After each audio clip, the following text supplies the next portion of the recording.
Iya. Ya wis. Yuk, sudah kita mulai Bapak Ibu.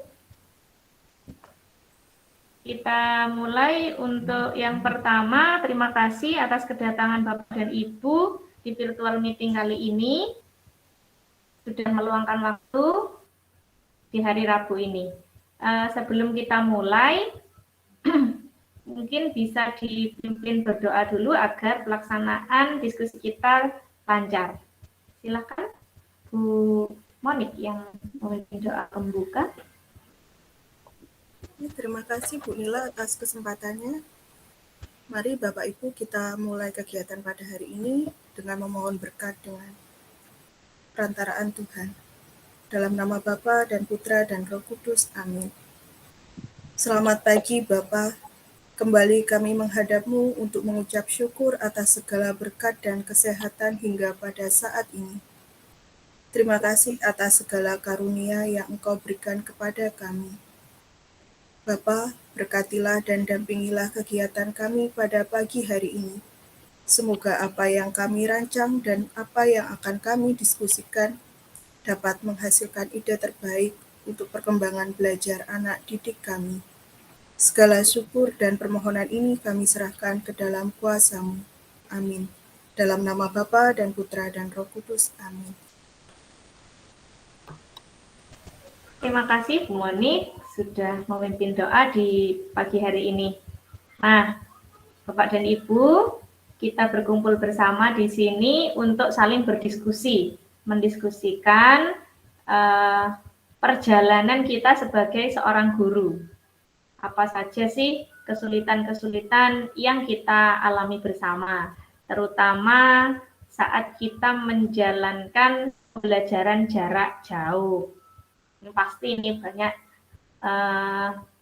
kesulitan-kesulitan yang kita hadapi, utamanya dalam menerapkan budaya positif di kelas. Nah, apa saja sih budaya-budaya positif itu? Kita nanti saling share ya Bapak Ibu, saling memberikan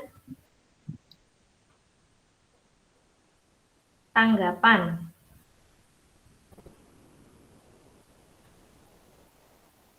Saya izin share screen terlebih dahulu.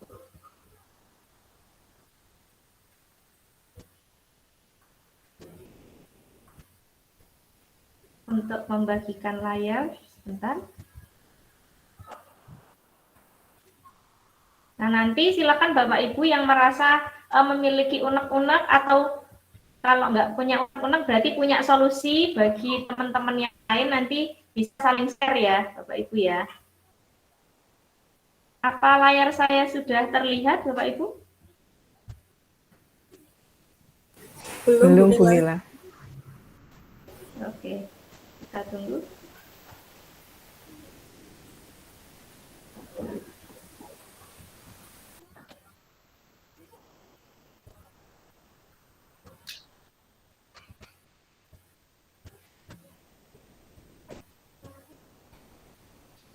Mungkin karena koneksi ya, jadi agak lama. Sudah muncul? Sudah Bu. Oke, baik. Nah, ini Bapak Ibu, di sini kita itu dinamakan dengan komunitas praktisi ya. Jadi kita itu berkumpul bersama di sini ya, yang artinya bahwa komunitas praktisi itu sekelompok individu yang memiliki semangat dan kegelisahan yang sama tentang praktek yang mereka lakukan dan ingin melakukan yang lebih baik lagi dengan interaksi secara rutin. Itu yang dinamakan komunitas praktisi. Nah, kita ini komunitas praktisi yang lingkupnya kecil ya Bapak Ibu, karena kita dari satu sekolah, yaitu SMAK Santo Paulus. Maka nanti jika ada kita berkumpul misalnya ke MGMP Kabupaten, itu juga sama sebetulnya komunitas praktisi dengan lingkup yang lebih luas. Nah, di situ biasanya yang dibahas adalah kegelisahan yang sama dan semangat yang sama. Makanya kan MGMP itu kalau di SMA menaungi mapel-mapel khusus, misalnya MGMP biologi, ada MGMP fisika sendiri-sendiri ya Bapak Ibu ya. Nah, di situ. Nah, di sini kita akan membahas tentang budaya positif di sekolah. Sebetulnya ini sudah ya kita terapkan di sekolah kita karena basic memang sekolah kita adalah sekolah yang disiplin. Namun seiring berjalannya waktu, beberapa permasalahan saat PJJ itu muncul. Apa saja kira-kira Bapak Ibu? Monggo. Sebelum saya munculkan kasusnya, jika Bapak Ibu menghadapi apa nih kesulitannya saat PJJ? Keaktifan murid. Iya, betul, keaktifan murid. Mungkin kaitannya sama motivasi ya, Bu? Iya. Iya. Semua ini punya masalah itu, Bu. Bu guru yang lain atau Bapak guru? Apa permasalahannya saat PJJ?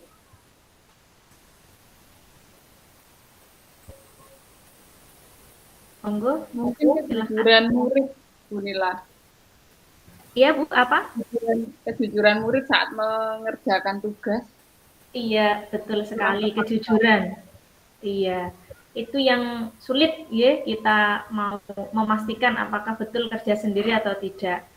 Oke, sudah 2 kasusnya. Ada yang lain, Bapak Ibu?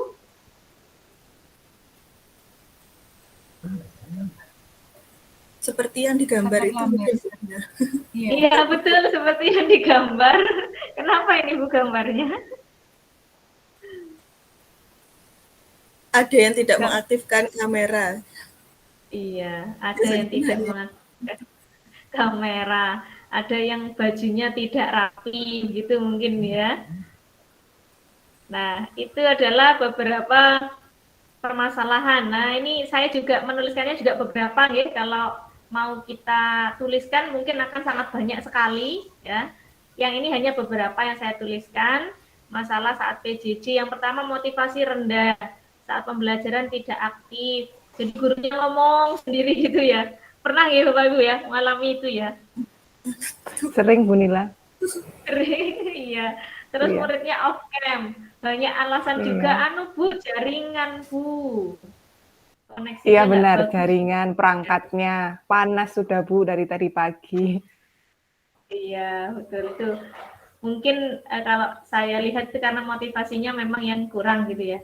Yang berikutnya ini yang juga tim tatipsi di sekolah agak kerepotan karena banyak yang atau beberapa di hari-hari ini terlambat presensi pada stimulus dan juga terlambat saat masuk virtual meeting dengan Bapak Ibu guru. Ini. Yang berikutnya lalai dalam tugas. Nah, ini siapa ini Bapak Ibu guru di sini yang murid-muridnya tidak mengumpulkan tugas? Adakah Bapak Ibu? Atau semua mengumpulkan? Enggak Bu, kayaknya setiap kelas ada, selalu ada anak yang terlambat gitu kayaknya Bu. Iya, ada. Berdasarkan pengalaman gitu, selalu ada. Selalu ada. Iya, selalu ada. Kalau ada, tapi yang ngumpulin, terus isinya nggak sesuai, ada nggak Bapak Ibu? Ada Bu Nila. Iya Bu, ada Bu. Ada ya, ada. Iya. Terlihat ya. Mereka membuat soal sendiri. Membuat soal sendiri. Artinya tidak sesuai dengan penugasan dari gurunya, begitu ya Bu? Iya. Iya. Terus yang ini cukup beberapa kali terjadi mungkin ya, yaitu sopan santun ya. Sehingga kurangnya kesopanan saat pembelajaran. Ya meskipun tidak banyak terjadi, tapi saya juga sebagai wali kelas di sini mendapatkan laporan dari Bapak dan Ibu guru yang murid saya ternyata ada yang kurang sopan saat berkata-kata. Karena itulah virtual meeting kan memang sangat riskan ya Bapak Ibu, tidak seperti tatap muka sehingga kadang perkataan itu juga anak-anak ini kurang bagus saat melontarkannya. Oke, itu beberapa permasalahan. Nah, yang saya bahas ini adalah yang krusial ya. Ya ini murid lalai mengerjakan tugas karena ini ya sebenarnya semua krusial sekali ya harus diselesaikan. Cuman saya ambil salah satu saja di sini, yaitu tentang pengumpulan tugas yang terlambat. Nah ini, jadi latar belakang masalah yang saya ambil di sini adalah murid itu tidak mengumpulkan atau terlambat mengumpulkan dengan alasan tugasnya terlalu banyak. Nah, ini juga kan menjadi keluhan dari orang tua. Ya, jadi selain murid, orang tua juga mengalami keluhan yang sama. Terus tugas yang dikumpulkan meskipun terlambat seperti yang tadi saya katakan, mengumpulkannya kurang sesuai ya atau tidak sesuai sama sekali ya seperti yang Bu Diah katakan tadi dengan materi penugasannya. Nah, itu saya ambil sebuah GC yang saya screenshot. Ada 26 murid yang sudah mengumpulkan dan ada 4 yang tidak mengumpulkan. Menurut saya ini masih terbilang besar ya Bapak Ibu ya. 4 murid itu banyak ya saya kira. Seharusnya kan semua mengumpulkan lah. Idealnya kan semua mengumpulkan. Cuman di sini 4 murid itu juga sudah terbilang banyak. Kalau Bapak Ibu sendiri berapa biasanya di kelas kira-kira? 1, 2, Bu. 1, 2, iya. Ini Iya. cukup banyak saya kira. Iya, Bu, banyak, Bu. Ada 13% murid ini kalau kita hitung ini sekitar 13% ya dari 30 murid. Sehingga ini yang intinya akan saya selesaikan begitu. Nah, dalam menyelesaikannya memiliki tujuan ya agar murid itu mengumpulkan tugas tepat waktu dan tugas yang dikumpulkan sesuai dengan penugasan. Sementara ini dulu deh gitu ya. Jadi saya berharap bahwa 2 hal ini itu tercapai. Saya tidak muluk-muluk ke 3 dan 4 dan seterusnya, tapi saya mulai dari hal sederhana dulu. Paling tidak murid mengumpulkan tugas tepat waktu dan yang kedua tugas yang dikumpulkan sesuai dengan penugasan sehingga murid mencapai nilai KKM begitu. Ini tujuan dari aksi saya. Nah, bagaimana strategi yang saya terapkan begitu di kelas agar budaya positif dalam mengumpulkan tugas itu bisa tercapai. Nah, yang pertama saya lakukan itu penugasan yang variatif. Ya.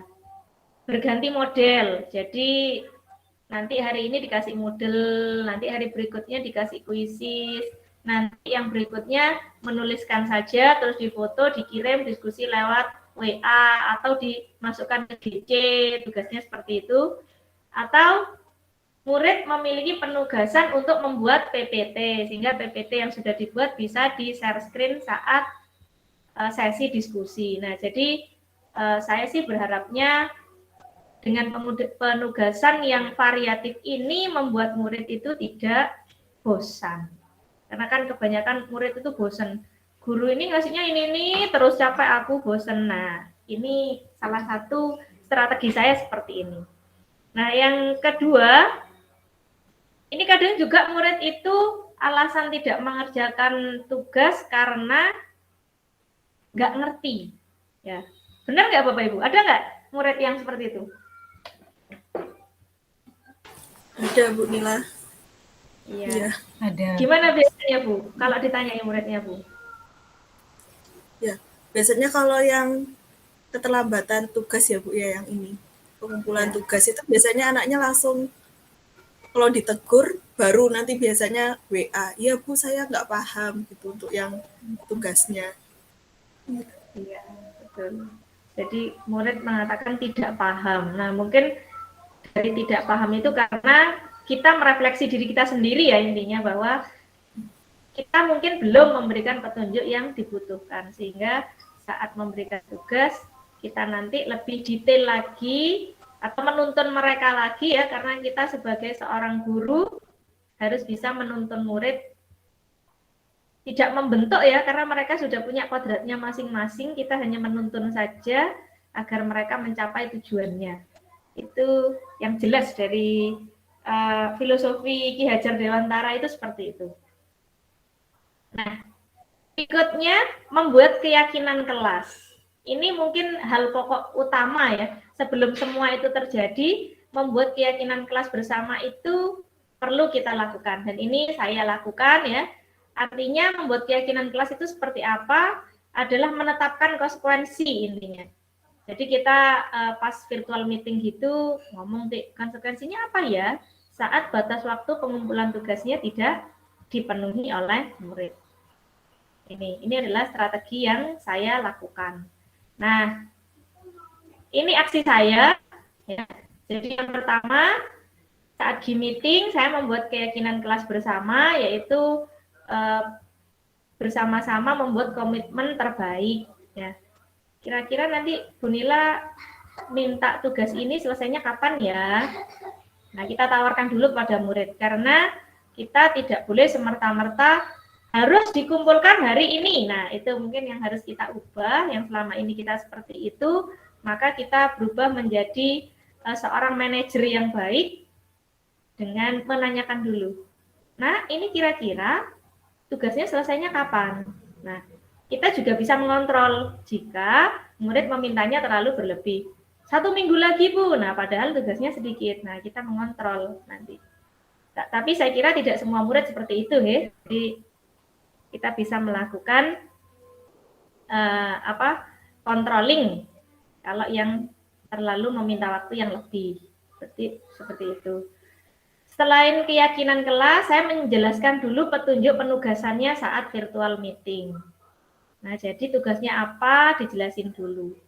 Terus membuat penugasan yang variatif yang seperti saya katakan tadi ini, yang saya screenshot, yang saya tampilkan, salah satunya yaitu dengan Moodle, ya, dengan Moodle. Kalau penugasan dengan Moodle ini saya yakin pasti semua tepat waktu ya Bapak Ibu ya, karena dalam satu waktu yang sama mengerjakannya. Nah, ini salah satu strategi, ini pasti tepat waktu lah ini. Nah, kalau kuisis ini yang kadang-kadang saya berikan jangka waktu, karena kenapa tidak saya pakai live quiz? Kadang murid itu ada yang masih ingin belajar sendiri dulu. Setelah mendengarkan saya, tidak bisa langsung dicerna. Ada sedikit jeda waktu untuk baca lagi, oh kayak gini ya, baru dia bisa menghadapi kuisnya gitu.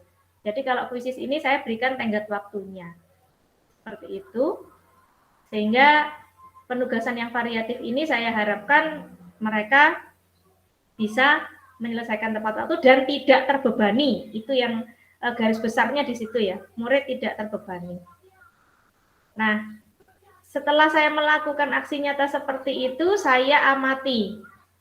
Yang awalnya 4 murid tidak mengumpulkan, nah, maka setelah berganti metode ada 1 murid yang tidak mengumpulkan. Setelah berganti lagi, ternyata adalah kenaikan yang cukup signifikan di sini ya. Selain itu, beberapa konsekuensi yang sudah kita buat dalam keyakinan kelas tadi membuat mereka sadar bahwa oh harus ya ngumpulin tugas itu ya. Oh karena nanti dampaknya besar. Ya, jadi kan pasti gurunya juga nih, meskipun ya kalau kita lihat yang paling belakang itu ada yang terlambat ya, tapi semua mengumpulkan. Meskipun yang kedua itu ada yang terlambat, ada yang tidak, tapi masih ada 1 murid yang belum mengumpulkan. Apalagi yang hari pertama itu ya, ada yang terlambat, terus ada yang nggak mengumpulkan sampai hari ini. Nah, itu mungkin ini ada perilaku positif yang dihasilkan dari aksi nyata yang saya lakukan. Nah, ini sehingga saya bisa menyimpulkan dari hasil aksi nyata yang saya lakukan, ternyata membuahkan hasil, alhamdulillah ya, dengan keyakinan yang sudah kita buat bersama, ya, tidak hanya menghukum. Jadi kalau anak itu dihukum, nanti timbul kebencian sama saya ya. Kalau sama Bu Nila itu nanti betul muridnya takut, betul muridnya mengumpulkan, tapi pasti image-nya jelek ke Bu Nilanya. Terus kalau sudah image-nya jelek, nah kira-kira menurut Bapak Ibu apa dampaknya? Kalau murid membenci gurunya, kira-kira? Murid semakin malas. Ketika malas ketemu sama gurunya. Iya, betul. Sudah jadwalnya itu langsung mood-nya jelek. Oh, betul sekali. Mood-nya jelek. Itu yang kita juga merasa nggak enak kan akhirnya. Nah, itu juga yang akhirnya betul sih, peraturan kita tetapkan, kita jalankan, tapi kalau prosesnya buruk ya hasilnya juga kurang nyaman ya. Kurang nyaman. Ya mereka mengerjakan dengan terpaksa. Dan pasti akan diingat-ingat itu Bapak Ibu seumur hidup. Ada nggak Bapak Ibu di sini yang ingat gurunya yang jahat dulu di sekolah? Iya, Ingat ingat Bu. Bu, pasti Bu, pasti ingat. Bu Nila. Diinget-inget sampai sekarang. Iya. Nah, Bu Lucy Jadi nih saya trauma tanya Bu kadang. Lucy ini. Yang seperti apa Iya Bu Bu. Lucy? Guru yang diingat nih. Karena Kalau apanya? saya, karena kalau mengolok-ngolok itu loh Bu, kena di hati jadinya sampai sekarang tuh masih keinget-inget. Anu mak jelek gitu ya Iya, bahasanya. padahal kita cuma melakukan hal kecil tapi kalau marah luar biasa. Ya betul sekali. Gitu Bu. Iya. Ada mungkin Bapak Ibu yang lain? Pak Bagus ini, silakan Pak Bagus. Guru yang diingat Pak Bagus.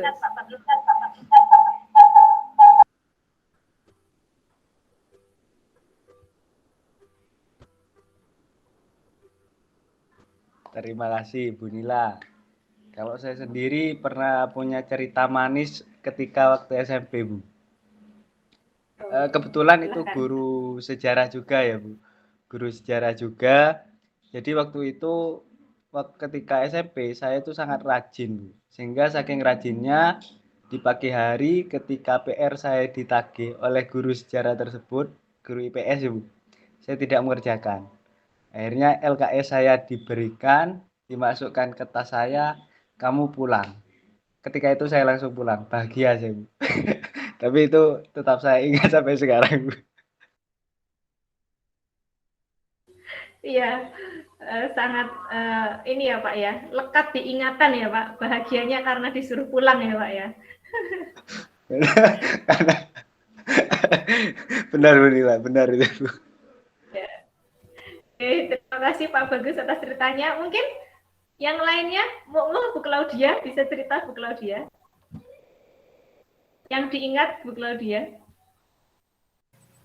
Paling waktu SMP Bu, saya tuh pernah datang, kan SMP tuh ada pramuka. Terus setelah itu kan lagi hujan deras kan, terus akhirnya saya berangkatnya pas hujannya agak reda, terus akhirnya terlambat. Itu waktu terlambat, terus sama gurunya tuh disindir-sindir Bu, sepanjang awal kegiatan pramuka sampai akhir. Dan tuh merasakan terlambat juga karena hujan, kok tapi sampai kayak gitu ya disindirnya. Keingetnya sih sampai sekarang. Betul sekali. Artinya akhirnya kita sebagai seorang guru sekarang ya, oh kalimat saya tuh diingat-ingat ya sama murid saya ya gitu ya. Oke, Pak Bagus sudah Budia. Silakan Budia. Terima kasih. Ya. Saya ingatnya itu ke guru sejarah saya, Bunila. Saya itu dulu waktu SMA itu males. Kebetulan tulisan mirip dengan tulisan kakak saya. Kemudian karena saya ini males, saya enggak pernah mencatat materi. Dan saya lebih senang, saya mau didongengi saya lebih ingat daripada saya belajar sendiri.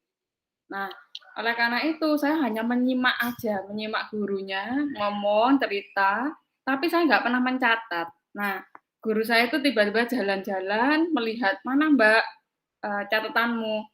Terus yang saya sodorkan itu catatan kakak saya ya. Dan kemudian itu teliti.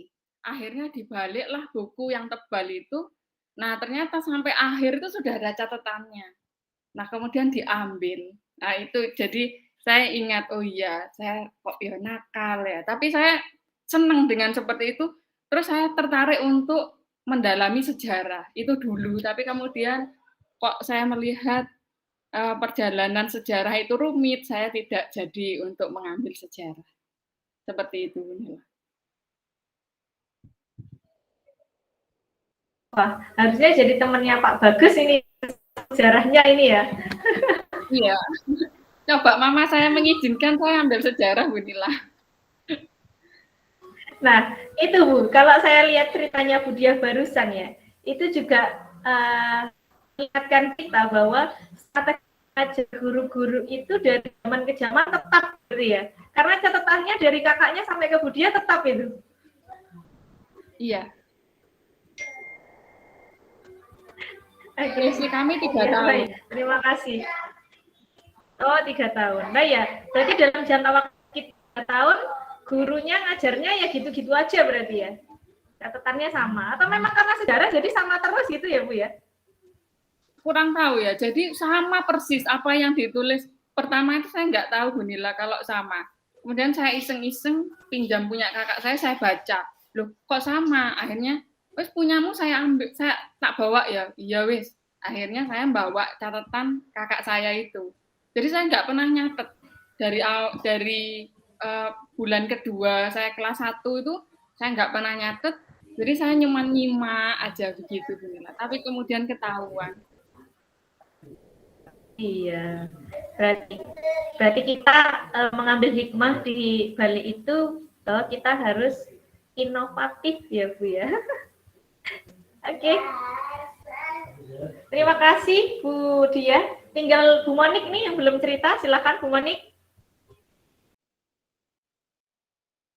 Ya Bu Nila, kalau pengalaman saya ya Bu Nila, tadi hampir mirip sama Bu Dia. Itu tadi kan awalnya nggak suka, menjadi malah jatuh cinta ya sama pelajarannya. Nah, begitu dulu saya juga pernah mengalami Bu Nila. Jadi ada guru itu ketika datang aja mendengarkan suara sepatunya, saking galaknya itu Bu Nila, dengarkan suara sepatunya karena beliaunya tuh suka pakai sepatu yang haknya tinggi. Jadi kalau bunyi kletak-kletuk itu Bu, langsung suasana kelas tuh langsung menjadi mengheningkan cipta semua. Kayak kuburan gitu Bu Nila. Saking galaknya. Nah, jadi yang saya rasakan itu juga sebagian besar dirasakan juga sama satu kelas teman-teman saya juga itu Bu Nila. Karena saking galaknya. Karena memang beliau itu pengennya anak-anaknya tuh mengerjakan tugasnya, mendengarkan ketika dia menjelaskan materi itu semuanya harus perfect bagi gurunya itu. Kalau ada ada kesalahan itu pasti beliaunya marah. Apalagi kalau ada suara anak-anak itu ada yang bercandaan gitu Bu Nila. Nah itu pasti gurunya tuh langsung marah. Kemana-mana selalu membawa yang bambu ini Bu Nila. Kalau zaman dulu itu kan selalu guru itu membawa alat tunjuk itu ya, bambu itu ya. Nah itu jadi kalau ruame langsung di papan tulis ya langsung dibunyikan gitu. Nah dari situ karena saking galaknya, terus juga kalau ngomong itu nyelekit. Nah, tadi yang di Bu Lucy tadi pengalamannya juga dari gurunya, kalau ngomong itu selalu nyelekit. Nah bagi saya itu malah jadi awalnya yang tadinya takut Bu Nila, saya pasti mendapatkan nilai jelek kalau sama guru itu. Tapi lama-kelamaan menjadi motivasi saya untuk belajar, terus bagaimana guru itu akhirnya nggak marah-marah lagi gitu Bu Nila. Jadi yang melekat di saya yang awalnya benci jadi jatuh cinta sama pelajarannya. Iya, sangat menarik sekali ya Bu Monik ya. Jadi memang mungkin karena kita perempuan ya. Jadi kalau saya lihat ceritanya Bu Claudia, Bu Lucy, Bu Dia, dan Bu Monik itu mesti kata-kata dari itu masuk ke perasaan kita dan ingatan kita ya, sehingga kita itu tetap ingat gitu sampai kita umuran segini ya, dari usia sekolah sampai kita bekerja itu tetap akan kita ingat selalu. Kalau Pak Bagus mungkin tadi lebih ke kalau kata-katanya tidak ke perasaan namun ke tindakan ya. Itulah yang mungkin agak sedikit membedakan perempuan dan laki-laki ya. Jadi kita dalam memarahi murid pun mungkin nanti lebih ke situ ya. Karena kalau cowok dimarahi kayaknya udah biasa gitu ya. Oke, baik Bapak Ibu. Itu tadi ya sedikit cerita yang mengingatkan kita sehingga kita bertolak ukur dari apa pengalaman yang sudah kita lakukan sehingga kita mau jadi guru seperti apa. Nah, nanti dari cerita-cerita itu nanti kita akan bedah juga. Guru yang seperti ini tuh ternyata model yang kayak apa. Yang seperti itu ternyata model yang kayak apa. Nah, itu akan kita bahas lebih lanjut ya. Apakah sudah terlihat layar saya PPT, Bu? Sudah, Bu Nila. Oh ya, nah jadi di sini tadi kalau dari yang saya lakukan, hasil dari aksi nyata saya, murid lebih serius mengumpulkan tugas tepat waktu dan muncul kesadaran dari diri murid ini akan pentingnya proses pembelajaran. Jadi murid itu tidak hanya takut akan peraturan, tapi muncul kesadaran, oh iya ya, saya harus kumpulin tugas nih, karena ini kaitannya sama masa depan saya. Bukan saya harus mengumpulkan tugas biar Bu Nila tidak marah-marah. Nah, itu. Jadi dari kesadaran yang berbeda, kita harapkan kita juga menjadi lebih baik nanti.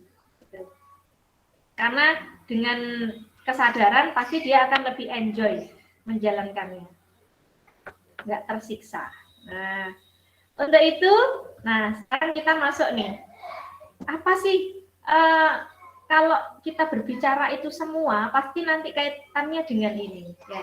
Jadi kalau tadi saya sudah melakukan sebuah aksi nyata ya, dari bersusah payah dulu, lihat murid dengan kondisi seperti itu, saya harus menyadarkan mereka gitu ya, harus membuat mereka mengerti akan pentingnya pembelajaran. Setelah itu mereka melakukan yang terbaik dan saya data lagi. Nah, itu kaitannya memang semua dengan nilai-nilai dari apa yang harus kita miliki. Intinya seperti itu. Jadi yang dimaksud guru penggerak itu kita menggerakkan diri kita sendiri dulu. Baru nanti kita bisa menggerakkan orang lain. Nah, guru itu harus punya mandiri, jiwa yang mandiri. Jadi nggak selalu ada ya mungkin saya juga seperti itu terkadang ya, saya tidak mengomongkan orang lain, mungkin dari diri saya sendiri. Saya tuh nggak mandiri, kadang nunggu temen aja dulu, yang lain loh belum. Pembagian materi tunggu MGMPS aja deh. Baru nanti kalau mereka yang MGMPS sudah kerja, baru saya kerja. Nah, jadi menggantungkan ke orang lain. Contohnya, misalnya saya membuat pemetaan KD di kelas 10, padahal kan kelas 10 matematika ngajar 2 orang misalnya. Nunggu Pak Gutman aja deh. Nah, itu kita tidak bisa seperti itu. Kita harus mandiri, ya, harus melakukan tugas kita sebaik mungkin. Itu kaitannya dengan nilai yang kita miliki. Nah, setelah kita mengerjakan sendiri, kita kolaborasikan dengan teman kita. Nah, ini penting yang nomor 2. Jadi kita harus kolaboratif. Nggak bisa guru itu jalan sendiri-sendiri. Pasti ini ya Bapak Ibu ya, kita sudah menjalankan ini insya Allah ya. Dan kedepannya juga kolaborasi ini dibutuhkan antar mapel, kalau di sekolah kita kan begitu nanti. Jadi mapel misalnya sejarah nanti digabung dengan PPKN, digabung dengan sinematografi, buatlah sebuah cerita tentang kemerdekaan. Nah, itu saya pernah melihat itu di YouTube SMAK Santo Paulus yang bisa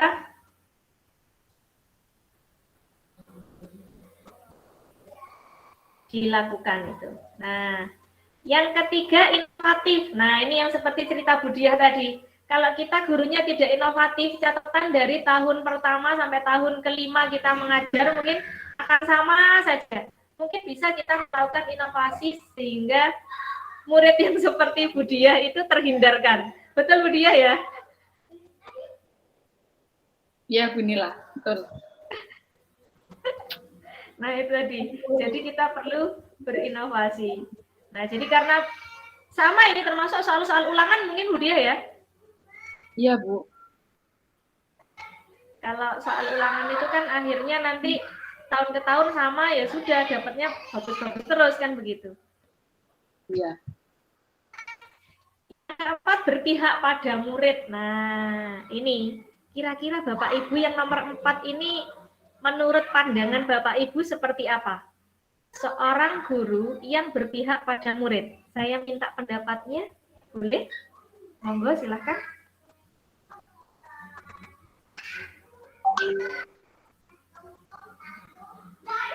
Monggo yang mau berpendapat. Halo, halo.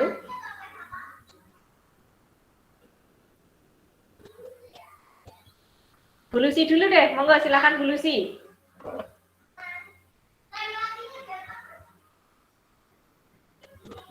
Gimana Bu tadi Bu? Guru yang berpihak pada murid. Nah, menurut Bu Lucy, guru yang seperti apakah yang harus berpihak pada murid?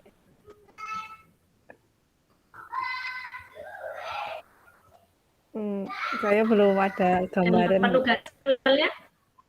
Oh, belum ada gambaran. Misalnya dalam Iya, saya belum penugasan ada begitu. Mm-mm. Oke. Biasanya Bu Lucy kalau melakukan penugasan, apakah membuat soal harus dengan cara, kan fisika nggak Bu ya? Apakah harus satu cara? Iya Bu. Oh enggak, kalau saya enggak. Yang penting yang lain misalnya. Iya Bu, saya yang penting saya bisa pakai cara apapun enggak apa-apa, yang penting sesuai dengan konsepnya. Terus saya bisa bisa membaca apa yang ada yang dituliskan sama anaknya, itu saja sudah cukup menurut saya Bu. Yang penting anaknya, karena kan cara itu bisa banyak Bu. Iya. Seperti itu, Bu Nila. Nah, itulah yang disebut berpihak pada murid. Seperti itu ya, Bu. Berpihak pada murid. Ya. Jadi kita memberikan kepada murid, salah satu caranya misalnya Bu Lucy kasih soal dan murid itu menyelesaikan dengan kebebasan. Caranya apapun. Kan tidak semua murid punya kemampuan yang sama, ya. Misalnya saya punya teori ini, Bu, ngerjainnya dengan teori yang tinggi, terselesaikan. Ada yang teorinya sederhana mungkin ya, Bu ya. Yang dari gurunya saja bisa. Ada yang pakai cara cepat, pintas, boleh. Apakah Bu Lucy menyalahkan? Iya, benar. Enggak, saya enggak pernah menyalahkan, Bu. Yang penting sesuai. Iya, betul sekali. Lanjut gitu, Bu.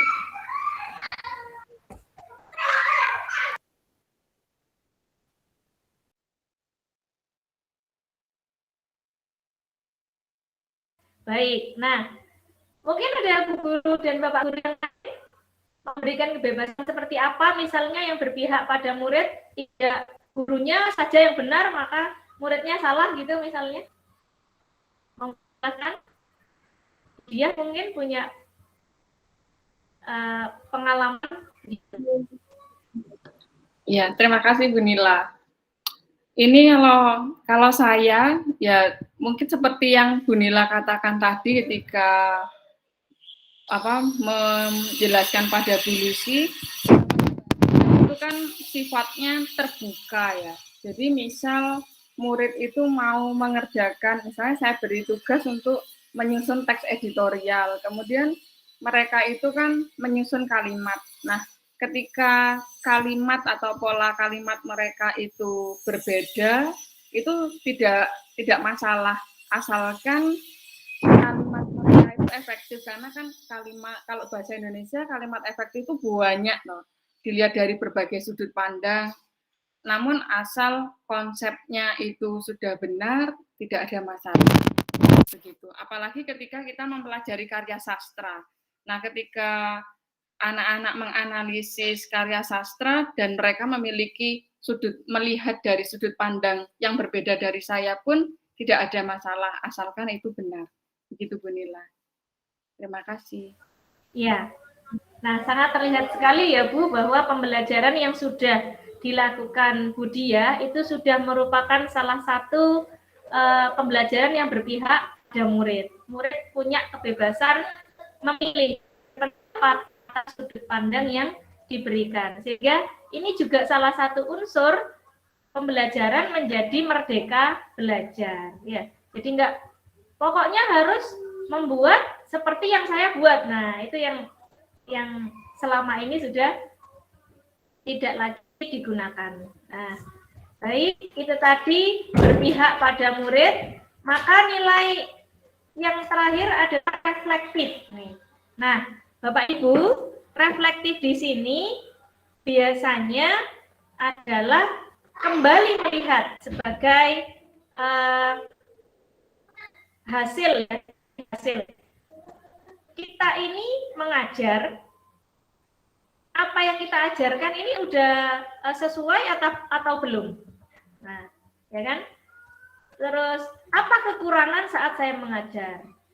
Reflektif ini bisa dilakukan sendiri maupun bisa juga meminta murid untuk melakukan. Nah, ini sepertinya sudah muncul ya, bagaimana kita merefleksi bisa dilihat dari jurnal nanti yang sudah kita joinkan. Kalau murid mengatakan misalnya sulit dipahami, murid mengatakan membosankan, nah itu sarana kita untuk melakukan refleksi lagi. Jadi refleksi ini harus berkaitan dengan apa yang sudah kita terangkan, apa hasilnya, dan bagaimana tindak lanjutnya, terus akan memunculkan target baru. Itu adalah reflektif. Selama ini Bapak Ibu sudah melakukan refleksi atau belum?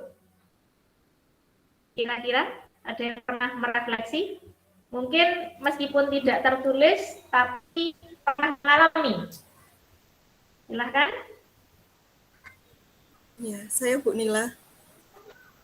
Silahkan Bu Moni. Ya, terima kasih Bu Nila. Untuk yang reflektif ini saya awalnya tuh uji coba ya Bu Nila. Dulu awal-awal itu saya uji coba ke kelas 11 waktu itu. Terus sekarang saya terapkan buat semua kelas untuk melakukan reflektif. Karena memang reflektif ini penting juga karena kita kan tidak tahu ketika kita mengajar itu apakah anak itu paham dengan apa yang kita sampaikan, metodenya itu apakah anak-anak menjadi paham. Nah, ini saya terapkan ke anak-anak. Jadi ketika selesai pembelajaran itu anak-anak saya minta untuk membuat jurnal pribadi. Jadi mereka catatan mereka apa yang mereka dapatkan ketika mereka mengikuti pembelajaran saya, kemudian di situ ada catatan refleksi. Refleksinya itu saya berikan bebas ke anak-anak, itu bisa juga refleksi tentang dirinya sendiri ke anak-anaknya. Ketika dia mengikuti pembelajaran itu juga refleksi itu diperuntukkan ke saya sebagai gurunya, seperti itu Bu Nila. Jadi nanti saya lihat dari hasil refleksinya itu, terus nanti saya tindakan saya ketika di KD berikutnya. Biasanya saya buat setelah selesai KD pembelajaran itu selesai, saya lihat refleksinya anak-anak. Jadi secara tertulis, kalau secara lisan mungkin hanya beberapa anak aja yang di kelas itu mungkin yang menyampaikan. Kalau secara tertulis semua anak bisa menuliskan. Seperti itu Bu Nila. Baik, nah sekali Bu Monik sudah pernah ya melakukan refleksi dan mungkin bisa nanti dilanjutkan. Jadi dengan merefleksi itu nanti kita sepertinya terbuka gitu ke murid ya Bu Monik ya. Apa sih mau kalian ke saya? Nah gitu. Jadi, kita maunya melakukan yang terbaik bagi murid kita. Terima kasih Bu Monik, refleksi yang sangat bagus. Mungkin bisa saya contoh nanti. Nah, kaitan dengan nilai-nilai guru penggerak ini, 5 hal ini selayaknya sudah kita miliki sejak dini ya Bu, sehingga dan Bapak juga kita nantinya bisa mengolah pembelajaran menjadi lebih baik lagi. Nah, kalau perannya, yang pertama peran kita adalah pemimpin pembelajaran. Sudah pasti karena kita di kelas, kita adalah sebagai seorang pemimpin untuk peserta didik kita, untuk murid-murid kita. Jadi selayaknya seorang pemimpin atau leader, kita harus membawa atau menuntun ya, seperti seorang petani ya, merawat tumbuhnya tanaman, memberikan pupuk ya. Itulah yang kita berikan kepada peserta didik kita. Karena yang kita yakini bersama adalah di mana tumbuhnya tanaman itu bergantung pada kesuburan tanahnya ya. Tanaman sudah ada sejak dari dulu sudah ada. Jadi murid itu sudah punya kodrat sendiri-sendiri. Nah, bagaimana murid itu mencapai kodratnya? Kita hanya menebalkan garisnya saja. Kita nggak bisa ngomong kamu jadi dokter, kamu jadi polisi, tidak bisa. Yang kita bisa lakukan adalah kita menuntunnya. Kalau arahnya salah, kita arahkan kepada jalan yang benar. Nah, itulah seorang guru. Nah, yang di sini kita menggerakkan komunitas. Nah, seperti yang saya lakukan, ini saya menggerakkan komunitas saya. Jadi Bapak Ibu berkumpul di sini yang tadinya ya nggak ngerti guru itu harus ngapain sih? Emang nilai-nilai apa saja sih yang saya punya? Perasaan saya selama ini sudah seperti ini. Nah, guru yang berpihak pada murid itu yang kayak apa yang diinginkan oleh pemerintah sekarang. Nah, disinilah saya menggerakkan komunitas saya. Yuk, kita masih muda nih, masih punya banyak waktu untuk memberikan yang terbaik bagi murid-murid kita. Nah, nanti tujuan berikutnya adalah apa yang saya sampaikan. Bapak dan Ibu bisa mempraktekkan misalnya dalam hal yang sederhana saja, ya. Pembelajarannya lebih bebas lagi seperti Bu Dia, seperti Bu Lucy, mungkin guru yang lain belum bisa. Kalau kita nerangkan saja nanti muridnya bosan, gantian deh muridnya yang nerangkan. Nah, boleh itu. Jadi di sini kita sharing pengalaman untuk menggerakkan komunitas kita. Yang ketiga adalah menjadi coach, ya. Coach ini artinya kayak apa ya? Mengimbaskan ke teman yang lainnya. Jadi misalnya nih, hal paling gampang, aku ini capek ya, ada bu guru, bapak atau ibu guru itu yang berkeluh kesah gitu ya. Aku ini capek, perasaan aku nerangkan sampai capek-capek, tapi muridnya nggak ada yang mau ngomong. Nah, kita mungkin nanti akan memberikan sebuah solusi. Sebetulnya kalau kita menjadi coach, maka kita itu membimbing ya teman kita itu mencari solusinya sendiri. Solusi bukan dari kita, tapi tetap dari teman kita. Kita hanya memancing-mancing saja. Oh iya ya, kira-kira. Nah, ini kita mancing akhirnya. Kira-kira metode yang enak gimana ya biar nggak kita tok yang ngomong ya. Masa tugas terus? Ya itu, kalau tugas terus, ya kapan neranginnya? Oh iya ya, suruh buat slide aja. Oh iya sudah, nggak apa-apa. Yang gampang aja, satu soal dibuat slide. Nanti slide-nya ditampilkan. Nah kan muridnya udah yang ngomong, nanti gurunya yang memberikan umpan balik. Diberikan kesempatan ngomong itu buat murid itu sudah suatu hal yang luar biasa, saya kira seperti itu. Yang keempat, mendorong kolaborasi. Nah, kolaborasi ini Bapak Ibu ya yang sering kita lebih intens untuk kita lakukan nantinya ya. Boleh kolaborasi antar mapel, itu yang lebih baik ya. Kalau kolaborasi per mapel mungkin sudah dilakukan. Yang kelima, mewujudkan kepemimpinan. Ya, sama. Jadi intinya dimanapun kita berada, karena kita seorang guru, sebuah hal kepemimpinan itu pasti harus ada. Ya, kita harus punya jiwa itu. Nah, ini foto saya ketika di kelas saat simulasi PJJ kemarin. Ya, di sini saya ingin sedikit membedakan Bapak Ibu, keyakinan kelas dan peraturan kelas. Nah, keyakinan kelas dan emang beda ya? Nah, coba saya tanya deh, Bapak Ibu tahu nggak, nek peraturan itu kayak apa? Yang ada di sekolah kita pasti semuanya berupa peraturan. Menurut Bapak Ibu itu peraturan yang seperti apa? Monggo silakan. Peraturan itu yang kayak gini. Kalau keyakinan kelas ya nanti kita bahas kalau keyakinan kelas. Yang peraturan dulu deh. Jadi peraturan itu menurut Bapak Ibu yang seperti apa? Silakan berpendapat. Pak Bagus punya pandangan? Peraturan kelas ya Bu? Iya, peraturan sekolah boleh, peraturan kelas boleh Pak. Intinya peraturan yang ada di sekolah. Oh iya Bu. Jadi kalau misalkan semoga tidak salah ya Bu. Barangkali kalau salah saya pastinya bersyukur ya Bu. Saya pasti akan dapat ilmu yang baru dari Bu Nila khususnya ini ya Bu. Jadi kalau peraturan itu kan setahu saya itu ada dua ya Bu. Peraturan dari sekolah, kemudian kalau misalkan dalam pembelajaran sendiri kita bukan sebenarnya itu bisa dianggap peraturan, bisa dianggap sebagai kesepakatan ya Bu antara guru dan murid supaya bagaimana jalannya pembelajaran itu lebih efektif lagi ke depannya. Misalkan seperti ini, ketika saya sebagai misalkan saya sebagai pengajar memberikan usulan, misalkan yang terlambat 5 menit kepada murid ketika join Jimit atau lebih dari 5 menit terlambat Jimit, maka akan di min 5 misalkan ya Bu.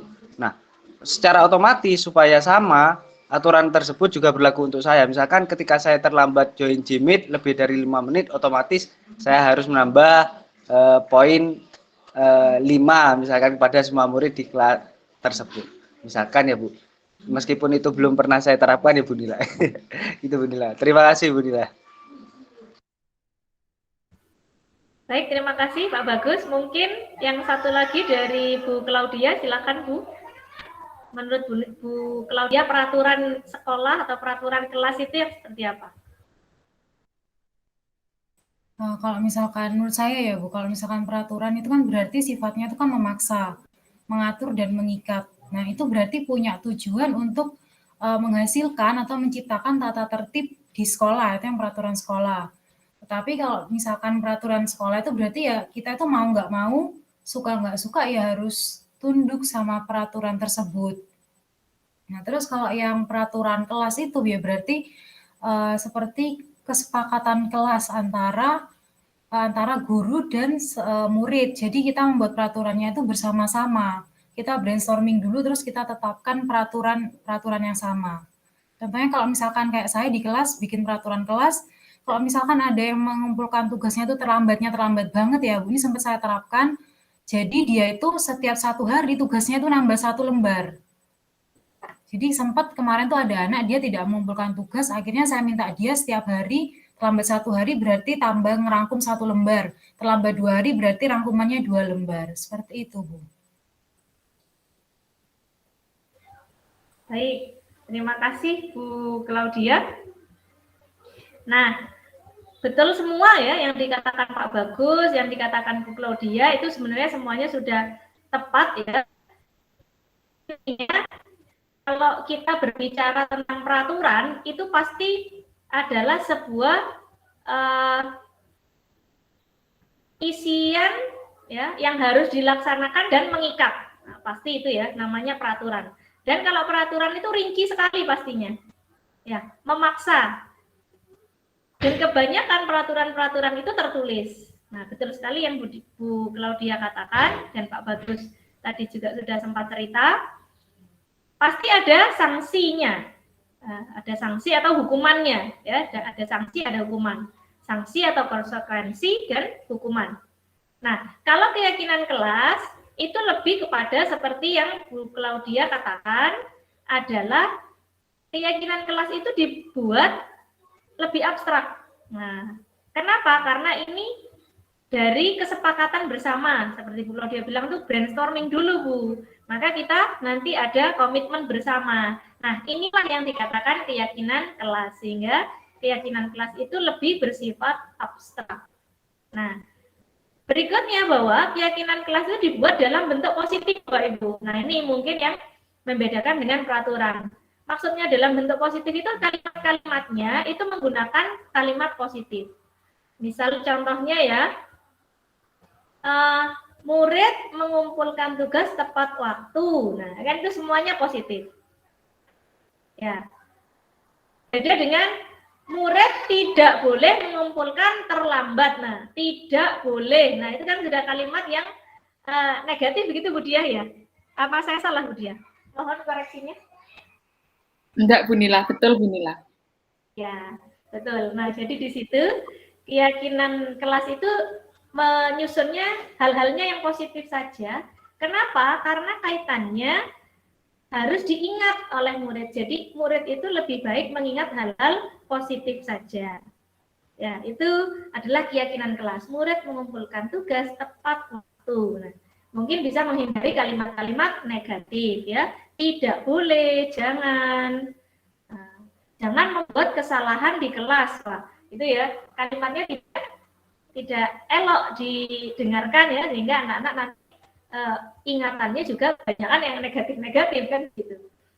Nah, berikutnya tidak terlalu banyak. Nah, ini biasanya kan memang kalau kita di kelas itu tidak terlalu banyak ya, sehingga murid itu mudah ingat. Oh, di kelas itu 1 harus tepat waktu.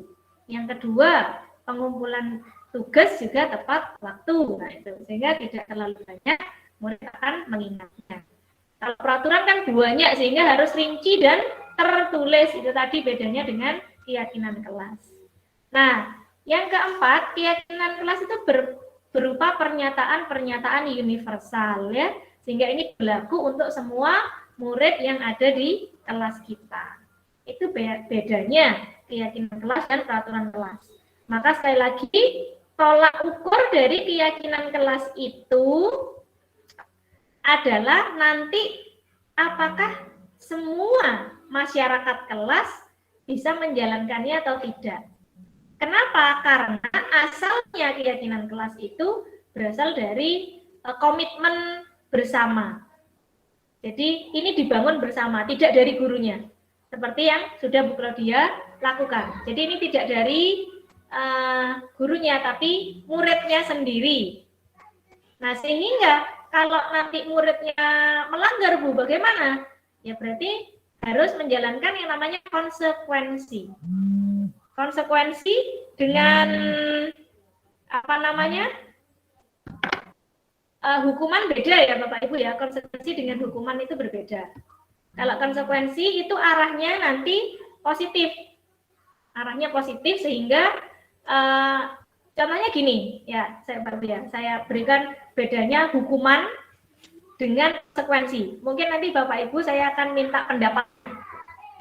Contoh, murid tidak mengerjakan tugas matematika. Murid tidak mengerjakan tugas matematika. Hukumannya atau bukan apa yang harus ia lakukan karena sudah tidak mengerjakan tugas matematika adalah lari lapangan 10 kali. Menurut Bapak Ibu, itu hukuman atau konsekuensi? Silakan berpendapat. Hukuman Bu. Hukuman. Kenapa Bu? Hukuman. Kenapa Bu? Ya, kalau Kenapa, konsekuensi itu tanpa disuruh dia sudah mendapatkan Bu. Kalau menurut saya konsekuensinya itu karena dia tidak mengerjakan, nilainya jadi buruk. Jadi dia nggak usah melakukan, maksudnya tidak usah melakukan sesuatu pun dia sudah mendapatkan si konsekuensi itu. Tapi kalau hukuman, dia harus melakukan suatu tindakan hukuman itu tadi. Jadi hukuman itu diberikan kalau menurut saya konsekuensi itu tidak harus diberikan, itu sudah mendapatkan anaknya. Itu menurut saya Bu Nila. Nggak tahu kalau salah. Iya, Iya, terima Bu. kasih. Terima kasih Bu Lucy. Ya. Iya Bu. Terus ada kasus Sama-sama. kedua mungkin sebagai pembandingnya, ya, sebagai pembandingnya. Kasus kedua,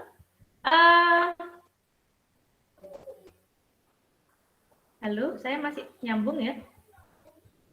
Iya Bu, masih Bu. Oh, ya. Kasus kedua adalah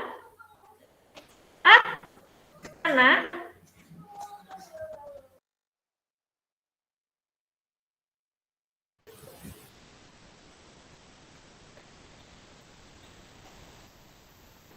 Bu Nilanya jaringannya masih terputus-putus teman-teman. Sepertinya begitu, Bu. Baiklah, tak mengapa, teman. Hati-hati teman. Hati-hati ya, bukan kita cuma teman loh, nggak lebih bulus. Baiklah, saya tidak akan banyak berharap kalau begitu. Bapak Ibu, Jimit-nya direkam, jangan lupa. baik. Sudah masuk lagi ya, saya ya. Sudah Bu Nila? Oke. Nah, kasus kedua nih ya. Kasus kedua, ada murid terlambat saat mengikuti olahraga. Sehingga muridnya itu tidak melakukan pemanasan. Gurunya memberikan konsekuensi, sanksi atau hukuman ya, agar murid itu lari lapangan sebanyak 10 kali. Kira-kira kasus pertama dan kasus kedua beda atau tidak? Beda, Nah, Bu kita Nila, analisis. menurut saya. Beda. Kenapa, Bu Dia? Kalau yang kasus pertama itu tidak ada keterkaitan dengan pelajarannya. Sedangkan kasus kedua itu ada keterkaitan. Jadi karena Iya. murid tidak melakukan pemanasan di pelajaran olahraga, guru memberikan konsekuensi agar lari 10 kali. Sedangkan yang pertama itu murid tidak mengerjakan tugas, tapi dia diminta untuk lari 10 kali. Kalau yang kasus pertama itu kalau menurut saya hukuman, dan kasus kedua itu konsekuensi. Begitu Nila, menurut saya. Iya. Tepat sekali. Yang dibicarakan oleh Bu Dia ini sangat tepat ya. Itu maksudnya. Jadi hukuman itu nggak ada kaitannya gitu ya Bapak Ibu ya. Pelajarannya matematika. Nggak mengerjakan matematika kok disuruh lari. Lah hubungannya apa? Apakah setelah lari muridnya sudah pintar matematikanya? Kan tidak ya Bapak Ibu ya. Nah, itu tadi. Ya, jadi hal itu yang harus kita coba pikirkan ulang lagi saat nanti kita memberikannya kepada murid. Nah, berbeda dengan kasus kedua. Kasus kedua memang muridnya tidak pemanasan. Dia terlambat. Maka karena dia sendiri yang belum pemanasan, dia harus pemanasan sendiri untuk lari lapangan dulu. Nah, kenapa gurunya memaksa harus pemanasan dengan lari? Karena kan resikonya jika tidak pemanasan akan cedera saat melakukan olahraga. Nah, itu Bapak Ibu. Jadi ada bedanya ya. Ada bedanya konsekuensi. Konsekuensi itu nama lainnya sanksi ya, kalau tidak salah ya. Sepertinya seperti itu. Maka nanti bisa dicek lagi. Yang kedua itu hukuman. Nah, hukuman ini yang nggak ada hubungannya, tapi tetap kita lakukan. Ini yang tidak boleh dilakukan itu hukuman. Ya. Jadi saat nanti kita sebagai seorang guru harus betul-betul memahami itu.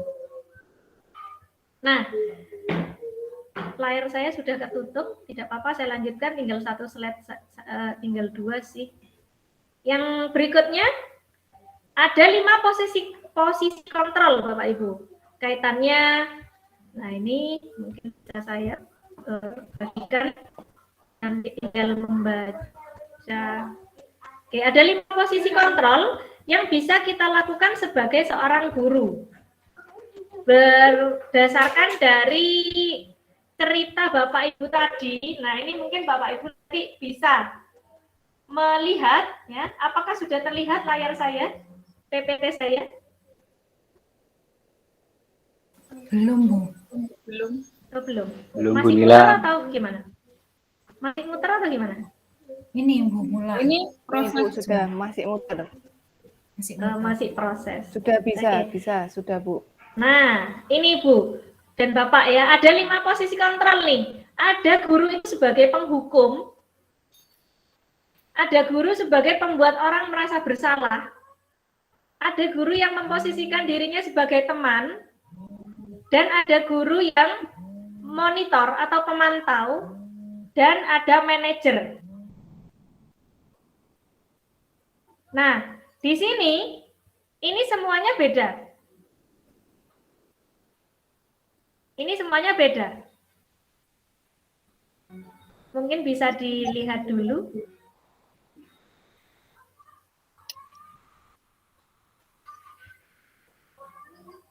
Penghukum.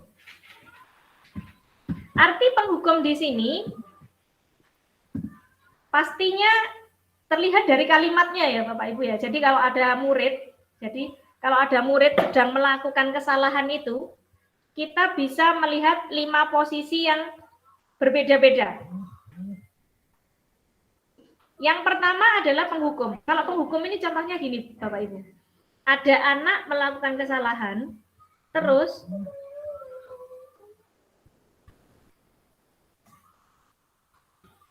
bapak atau ibu gurunya itu ya pastinya marah ya, pasti marah. Cuman meskipun nggak marah, Tapi kalau kalimatnya nyelekit, nah seperti yang Bu Claudia atau guru-guru yang lain sampaikan itu, pastinya akan tetap teringat.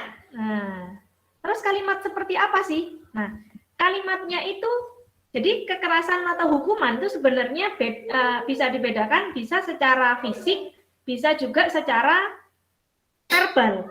Karena hukuman verbal itu juga bisa dilakukan. Misalnya begini, patuhi semua yang saya katakan, awas kalau enggak. Nah, itu penghukum itu sudah. Nah, ya, kamu selalu saja salah. Nah, ya, jadi kalimatnya nggak enak ya Bapak Ibu didengerin ya. Tapi kalau emosi pasti itu dilakukan. Beda dengan kalimat yang kedua Bapak Ibu. Ini yang mungkin Bapak Ibu bisa mempraktekkan, membuat orang merasa bersalah. Biasanya kalimatnya gimana?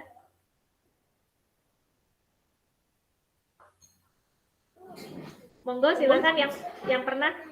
Bu Monik mungkin yang biasanya di tim Tatifsi, bagaimana kalimat yang membuat anak merasa bersalah, Bu Monik?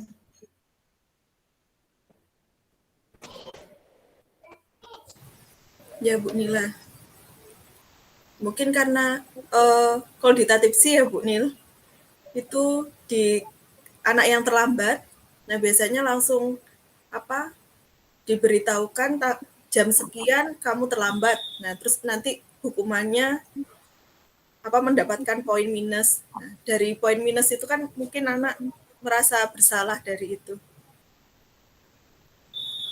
Ya, baik. Nah, jadi ini banyak ya kita terapkan sebenarnya, tapi kita jarang juga mengetahuinya. Nah, membuat orang merasa bersalah itu kadang kayak kita, kamu itu loh terlambat terus, kamu nggak kasihan lah sama orang tuamu. Nah, gimana? Murid gimana dengernya? Iya ya, nah kan dia merasa bersalah gitu ya Bu ya. Kamu nggak kasihan tau, orang tuamu itu susah-susah nyekolahin kamu. Kamu tuh kok mesti terlambat tuh, cuma sekolah aja kok terlambat terus. Nah itu. Nah ini bahaya Bapak Ibu ya, jika kita terus-terusan seperti itu, ini bahaya.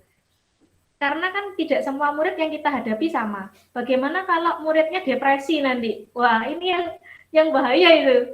Ya, jadi kalau kita terapkan terus-terusan ini sedikit membahayakan dari segi mental murid. Nah, yang ketiga ini sisi teman. Nah, ini Budia ini mungkin yang lebih bisa memposisikan sebagai teman. Kadang-kadang bagaimana Bu? Jadi selain jadi guru kan harus jadi teman ya, biar murid itu enak tanyanya. Gurunya kalau killer, gimana mau tanya, kan begitu. Betul nggak Bu Dias? Iya, betul Bu Nila. Tapi kalau dari kalimatnya gimana ya Bu Nila ya? Kalau saya, entah saya sepertinya kalau guru-guru melihat saya seperti teman mereka itu dari perilaku sepertinya Bu Nila. Kalau dari kalimat Ya. saya kurang menyadari. Mungkin ya kalimat saya seperti teman, tetapi saya kurang menyadari Bu Nila. Iya, betul. Nah, sebetulnya kalau dari sisi teman tuh mungkin kalimatnya seperti ini ya Bu. Ayo bantulah demi ibu ya. Nah, gitu. Ayo dibantu ibu guru. Nah, gitu. Jadi lebih dekat gitu ya. Ayo ingat tidak bantuan ibu selama ini? Kan sudah ibu bantu kok, belum selesai juga tugasnya. Nah, gitu. Jadi lebih saya ini sudah mendampingimu. Ayo bantu sekarang yuk dengan menyelesaikan bersama-sama. Nah, begitu. Jadi atau begini, ya sudah, enggak apa-apa. Kamu terlambat untuk pengumpulan tugas hari ini, tapi diselesaikan ya. Nah, jadi seperti memiliki teman. Oh ya sudah Bu, saya selesaikan. Nah, tidak menghukumi kayak tadi. Harus dikumpulkan sekarang. Nah, kan beda juga itu kalimatnya seperti itu. Nah, cuman sisi teman ini memiliki beberapa hal negatif kalau kita lihat Bapak Ibu ya. Hal negatifnya saat guru tersebut tidak membantu muridnya, pasti kecewa. Misalnya Budia sering diminta bantuan, terus Budia saat itu lagi sibuk dan tidak bisa membantu dengan cepat.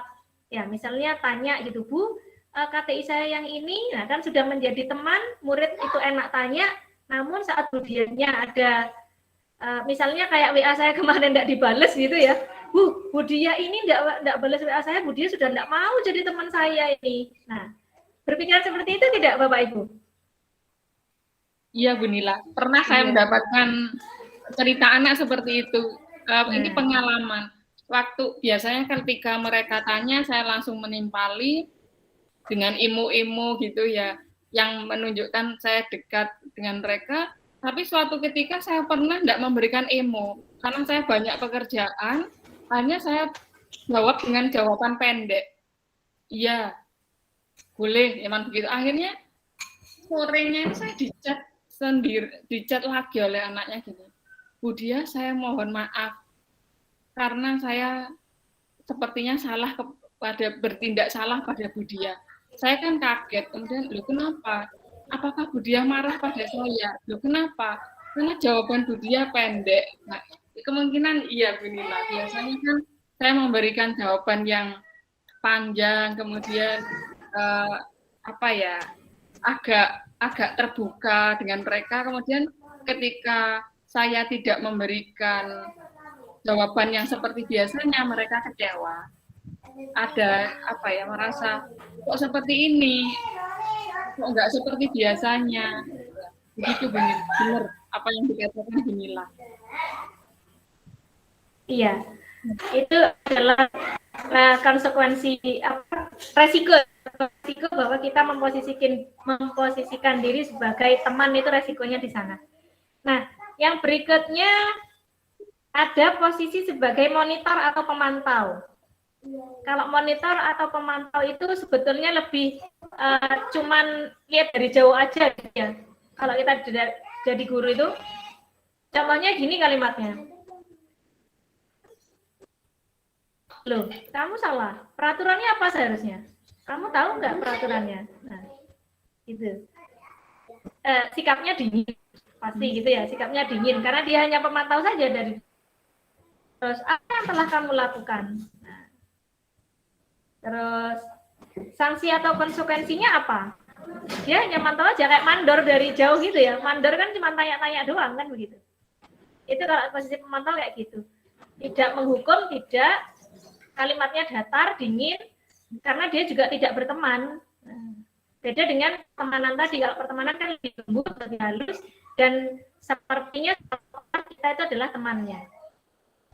Dan yang terakhir adalah manajer. Nah, posisi manajer inilah yang diharapkan kita miliki. Karena di posisi manajer ini, selayaknya seorang manajer, kita itu betul-betul menjadi seseorang di mana guru itu harus bersama murid, memecahkannya bersama-sama dan menuntunnya. Nggak harus menghukum. Ya ada hukuman, tetap ada hukuman. Cuman kan mereka itu tidak merasa terhakimi, itu intinya. Contoh kalimatnya misalnya gimana Bu, kalau jadi manajer yang baik itu gimana? Contohnya begini, saat anak, ya seperti kasus saya, murid itu doa tidak dengan sungguh-sungguh, dengan tertawa-tertawa. Saya tanyakan awalnya, jadi saya berusaha menjadi seorang manajer yang baik. Bagaimana? Yang pertama saya tanyakan, ada apa kok tertawa ya? Tanyakan dulu alasannya, verifikasi dulu. Itu Bu, tadi ada yang lucu Bu, jadi saya ketawa. Oh ya, perlu kita ingat kembali ya. Jadi sebelum kita ngomong kamu itu salah gitu ya, perlu kita ingat kembali ya, karena kita seorang manajer yang baik, kita tanyakan dulu.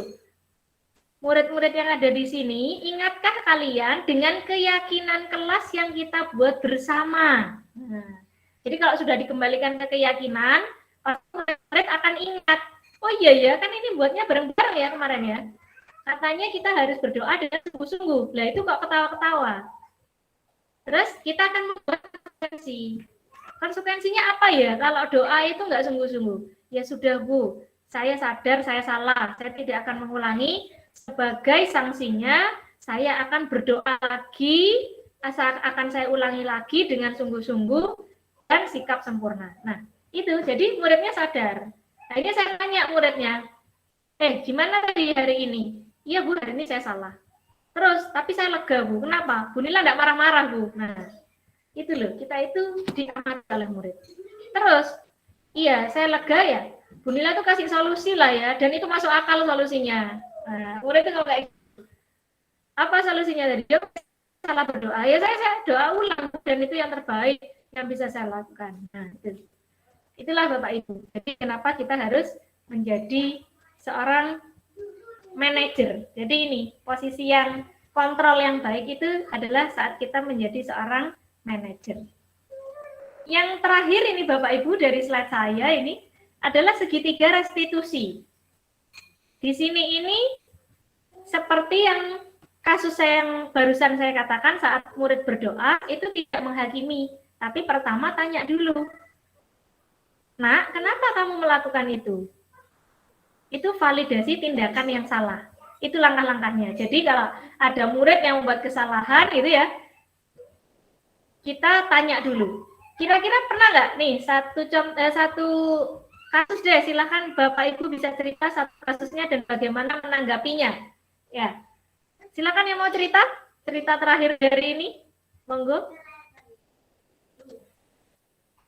Siapa yang mau cerita nih?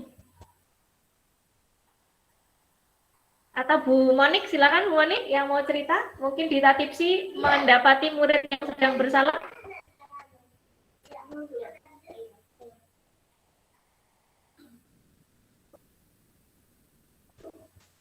Ya Bu Nila.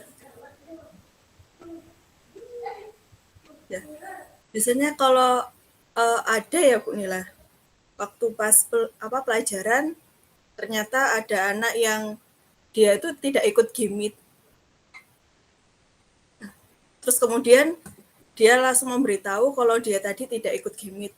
Jadi yang awal yang saya lakukan tadi sama seperti Ibu Nila tadi, saya menanyakan kenapa kok tidak ikut gimit, alasannya kenapa. Jadi pertama saya melihat dulu alasannya kenapa kok dia tidak mengikuti gimit, sudah menjelaskan, terus kemudian biasanya saya setelah menjelaskan kenapa kok nggak ikut gimit tadi, terus saya bilang untuk konsekuensinya kalau tidak ikut gimit bagaimana. Nah ini, terus dia kan biasanya gini Bu Nila, dia kan nggak banyak mendapatkan informasi materi ketika tidak ikut gimit. Nah ini biasanya saya minta untuk bertanya ke teman sekelasnya. Nah ini informasi terkait sama pembelajaran tadi biar tidak ketinggalan, seperti itu Bu Nila. Baik, terima kasih Bu Monik. Nah, sangat betul sekali ya. Jadi yang dilakukan oleh Bu Monik itu sudah memenuhi segitiga. Yang pertama Bu Monik tadi menanyakan dulu ya validasi tindakan yang salah. Nah, kamu tadi kenapa? Saya terlambat Bu gimitnya. Nah, ya, kenapa nggak kok terlambat? Karena jaringan saya Bu. Nah, karena kita pastikan bahwa semua perilaku memang memiliki alasan. Itu adalah validasi tindakan yang salah. Nah, yang berikutnya kita kembali pada keyakinan kelas kita. Apa yuk keyakinan kita bareng-bareng kemarin? Kita harus tepat waktu masuk gimit. Nah, itu. Oh iya ya, terus konsekuensinya gimana? Seperti yang Bu Moni katakan, saat tidak tepat waktu kan banyak tuh materi yang ketinggalan. Ya sudah Bu, saya nanti cari tahu ke teman saya. Nah, ini adalah murid memecahkan sendiri masalahnya. Iya ya, saya tadi tuh terlambat nggak ikut Bu Monik berapa menit. Pasti ada catatan, nanti saya langsung pinjam ke teman saya catat. Nah, ini. Jadi sudah sangat baik sekali. Nah, yang terakhir adalah menstabilkan identitas. Di sini, kita kuatkan kembali murid kita. Bahwa kita semua akan melakukan hal terbaik yang bisa kita lakukan. Orang salah itu memang semua pernah salah, tapi kita harus mengembalikan bahwa identitas kita, identitas murid-murid kita, bahwa mereka semua itu pasti bisa melakukan yang terbaik seperti yang mereka inginkan, seperti yang mereka mau.